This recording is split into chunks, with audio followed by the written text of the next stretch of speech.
Guys, this is crazy. Do you have any idea on the difference in consumption between driving in standard mode or eco mode?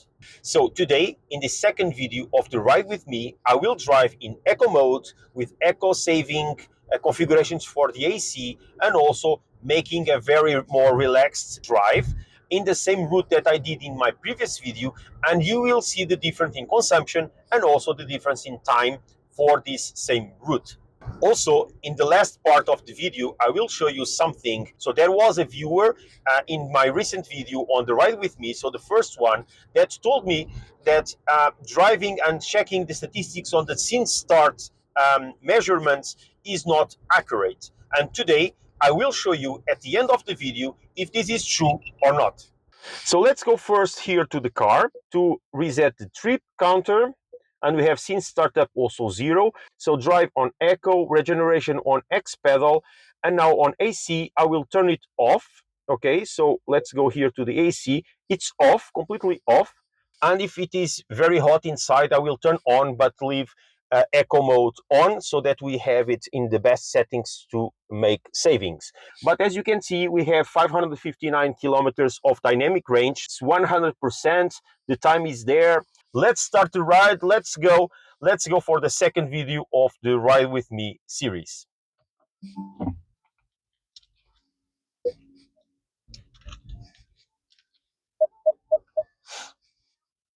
So again, as I said in the previous one, so the idea of these videos is to compare then the different types of rides that we have with the car. So the first one, I did it on standard mode, exactly as I usually drive, so with the settings that I usually prefer. But now I will do this on eco mode, and I will try to be more cautious with the speed. So I will try to do it inside the speed limits. So today it's 16 degrees. I believe that in the last video it was 15. So it is more or less the same conditions. So we just lost about 5 minutes in a traffic light. A person in front of me just left the car go down, and we lost our time to go. So we had to stay there one more round. And so currently we have made 2 kilometers in 8 minutes. So the worst part of making this video, it's the speed topic. I know that we should drive in the speed limits that are defined by law, but especially in city and urban areas, sometimes it's very complicated. So this is a 30 kilometer per hour road. So if I go at this speed, look at this. Are you telling me that this is safer to drive like that at 30 kilometers per hour in this place? And then this is Portugal, of course. So then we have this road that it's still 30 because there is no sign anywhere to increase the speed. Okay, so we have a huge sidewalk for the pedestrians here, but we still have a 30 kilometer per hour limit in this road. See, we are exactly in the same place, and now the limit is 90. So we went from 30 to 90 in this road, and now we are going back to 50. So, by the way, this is why when I am driving with ACC and LCC, so the self-drive, I don't like the car to be adjusting the speed that I set automatically depending on the speed limits. Of course, in XPeng at least, there is the option to prompt. This means that when the car reads a different speed limit of what you have at the moment, it will, before changing it, it will prompt to ask you if you really want to change to that speed limit. So guys, we have already reached 8.2 kilometers. So the first milestone, it will be on the 10 kilometer mark, but I will change already this for the settings of the car. So I will leave it like this so that we can see the scene start, that it's the amount of kilometers. So it's the same, exactly the same here. And we then see there the consumption. We are going to test also a theory. There was another YouTuber that did a couple of tests on the XPeng. So he is not the owner of an XPeng, but he did a couple of tests. And he said that the since start measurement here on the car is not real, because it starts on already consumption value. So it doesn't start at zero. He said that it would be better to use the 20 kilometers mark. So here to about 20 kilometers, that it's the last 20 kilometers that were made. As we are doing a 34, I think it was for the 34 kilometers drive, I cannot use just these 20 kilometers, because it had to be the first 20, for instance, and it would not give enough time to have a good experience. What I plan to do is just to keep the same measures that I did in the previous video. The only difference is that I will try at the 20 kilometers mark to see if the since start is exactly the same as the 20 kilometers mark. They should be matched. It's if they are not, then the theory of that viewer is correct, in fact. Oh, sorry, we have already went through the 10 kilometers, so we need to check in the video before the average. But again, so we are in the 11.6, and we have currently a 10.5 kilowatt per hour consumption. So I need to check then on the 10 kilometers mark. Sorry for that. So I don't know if on the 10 kilometers mark, the consumption was the one that we saw on 11, but we will check. But I do believe that it was much lower than the previous video, okay? But we will check now on the 15. If I'm not mistaken, on the 15, it was around 13 kilowatt hour per 100 kilometers. So we were in a 90, and now we are in a 40. Okay, we are downhill, so I understand why, but it is an abrupt reduction. So we are reaching now the 15 kilometers mark, so 14.8 currently, and let's wait for the 15, but will be around 7.6 kilowatt hour per 100 kilometers, so 7.7. So I do believe that in the previous video was 13. So we are talking about almost 5 kilowatt hour reduction. It is a lot. There is a real impact on the way that you drive and the consumption of an electric car. So guys, we are already at 19 kilometers, 29 minutes made. I did turn on the AC now because it was getting a little bit hotter, and also my mobile was already hot. So to make sure that we don't have these equipments turning off because of heat, I just turned on the AC, but it is, I will show you in a minute, it is on a 21 auto, only 2 vents, and with energy savings on. So I will show you after the 20 kilometers mark that we are about to reach. And here we are, so 12.9, 13 kilowatt hour per 100 kilometers. So again, I do believe that in the previous video it was around 17. So just to be clear, as this is a WLTP 435 WLTP with a 66 kilowatt hour battery, this means that to reach these 435 kilometers, I would need to be in a mixed average of around 15. So it would be the only way to spend the 66 kilowatt hour and do 435. Okay, WLTP, it's a mixture of highway and urban areas, etc. The stated average consumption of this car, it's around 17. So it is what the brand says that this car is the consumption of this car. And now you understand a little bit more why. So as you can see, we are doing a urban. So if this was taken in consideration, this would be a much longer range car.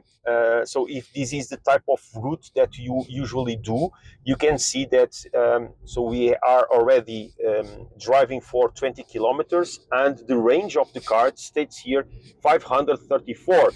So again, it would be around 550 kilometers of range, and we forgot to see the 20 kilometers. I don't believe it. So on the 20 is 14, here is 13.2. So in fact, there is a little bit difference, so I didn't saw on the 20. So guys, sorry again, I was talking, so I didn't saw exactly on the 20, but as you can see here on the about 20, it says 14.9, and on since start, it says 13.9. So there is a difference. In fact, I will need to test just this topic. I will try on the way back to do this 20 kilometers mark and put it on the end of the video. Okay, 25 kilometers mark, we have an average of 11.3. So again, I do believe that this is very acceptable. So we need to consider that if you charge at home, as I do, with 10 cents per kilowatt without taxes, it would mean that you would have spent €1 and 10 cents per 100 kilometers. So we are almost at the end of the trip. Okay, I do believe that we can already say that it will be, in terms of consumption, much lower consumption. We are still 8 kilometers away from the destination, and it will take around 10 minutes to do it. And we currently have a 39-minute trip. This means that with these 10 additional minutes that we will probably do, we will end up with a 50-minute trip. Probably we will have a couple of minutes more, but a lot less in terms of consumption. So almost reaching the 30 kilometers mark.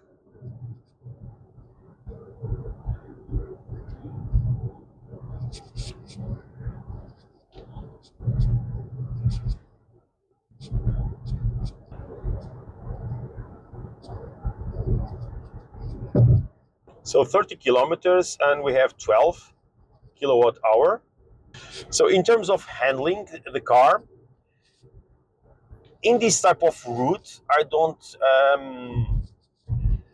don't feel that there is a big difference. Okay, what I notice in terms of eco mode and standard mode is the available torque and available power on the accelerator. Okay, so and that is more noticeable when you are starting to drive. So when you are in a roundabout and you want to enter the roundabout, when you are in a traffic light and you want to start the car, so the amount of power, or when you want to do a takeover, so the amount of power that it's available on the accelerator, it's much more noticeable when you have it on standard or in sport mode, of course. On eco, it takes a couple of milliseconds to execute the what you want, but then when you are just driving normally, you don't feel the difference while driving, because you are just keeping more or less the same speed. So there is no difference in torque, there is no difference in power. It is just driving naturally. So we are at 33. So in a couple of kilometers, we are going to stop at the same place that we stopped before. So guys, again, we did exactly the same route. The only difference was the configurations and the way that I drove the car today. So I will just stop here. I will park.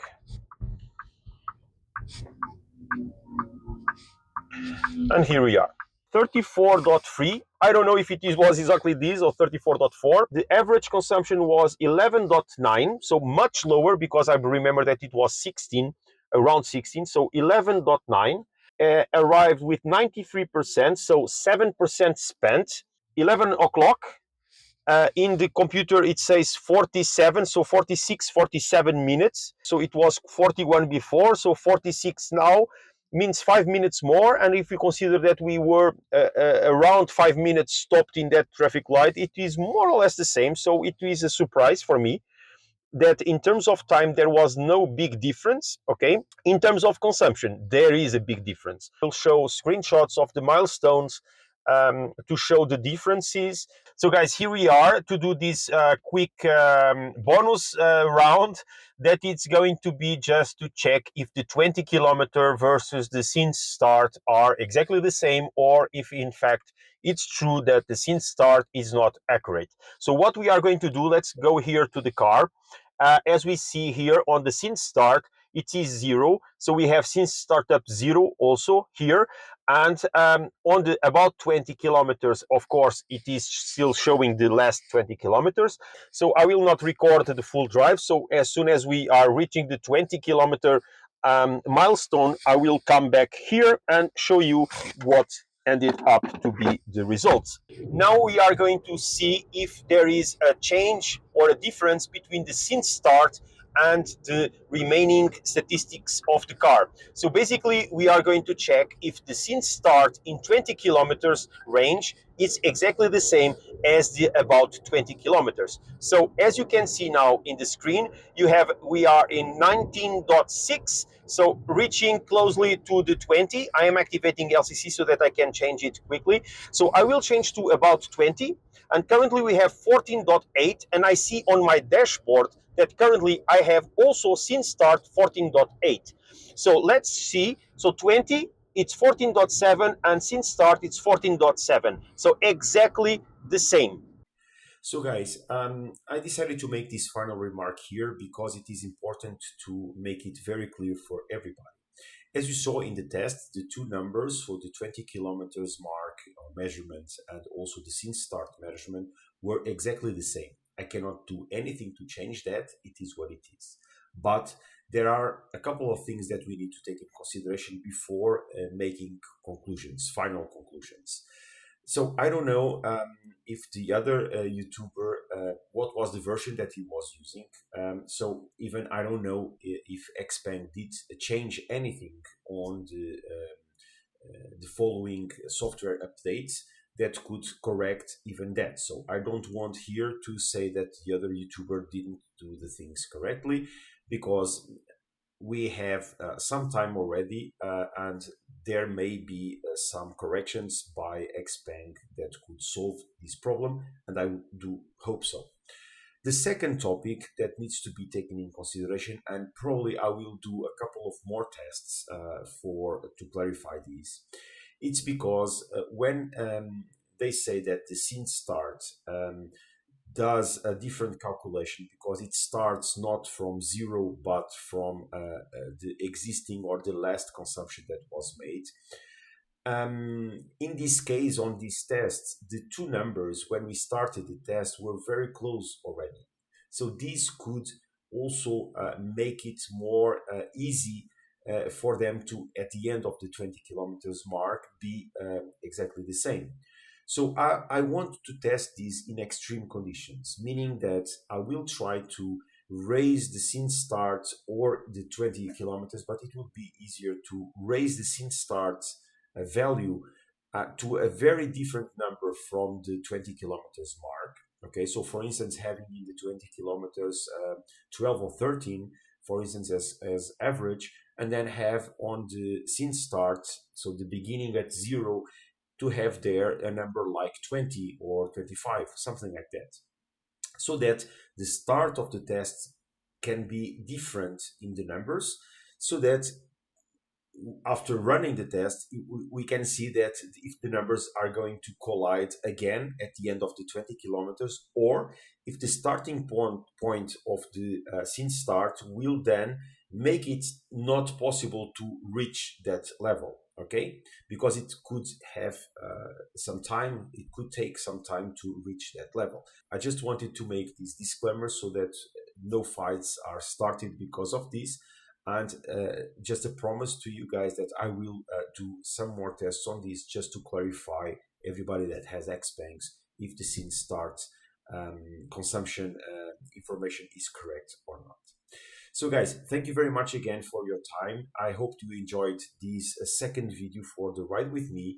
We have now concluded the urban tests. As you can see, there are differences on the consumption that are big in numbers. And we will do now the next couple of videos will be on highway, and we will again test the standard mode, eco mode, and then we will try to do some other tests to compare so that you guys can understand better how the car handles and the consumptions depending on the configurations that we have. So guys, thank you very much again for your time. If you did like the content, just leave a like. Just leave a comment over there saying which type of consumptions are you having with your cars, so that we have here also an understanding on how XPeng are also delivering in terms of consumptions. And I will see you in the next one. Thank you. Bye bye, guys.